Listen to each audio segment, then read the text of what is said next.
અમૂલ વિવાદ મામલે નડિયાદ કમલમ ખાતે બંધ બારણે મળેલી બેઠક પૂર્ણ થઈ ગઈ છે। મળતી માહિતી મુજબ ગોરધન ઝડફિયાએ 3 કલાક સુધી બંધ બારણે બેઠક યોજી હતી, જેમાં 3 જિલ્લાના પ્રમુખ ધારાસભ્યો અને ખેડા જિલ્લા દૂધ ઉત્પાદક સહકારી સંઘ આણંદના હોદ્દેદારો સાથે ચર્ચા બેઠક કર્યા બાદ ગોરધન ઝડફિયાએ મીડિયાને નિવેદન આપ્યું હતું, જેમાં તેમણે જણાવ્યું હતું કે અમે પાર્ટીના કાર્યકરો અને હોદ્દેદારો સાથે વાત કરી છે।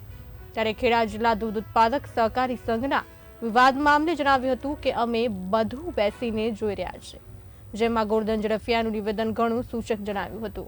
જો કે સૂત્રો તરફથી મળતી માહિતી મુજબ આગામી દિવસોમાં ઘણા ઉથલપાથલ થવાની શક્યતા દેખાઈ રહી છે। તો અમારી તો પાર્ટી છે, પાર્ટી ચલાવવા માટે અમારે જે કંઈ જરૂરી કરવું પડે જરૂરી સૂચનાઓ આપતા હોઈએ છીએ, એનો એક ભાગ છે। બીજું અમે બધું જ અત્યારે બેસીને જોઈ રહ્યા છીએ, જેનો મુખ્ય હેતુ કઈ નહીં, બધાને મળવાનું થાય, બીજું કઈ છે।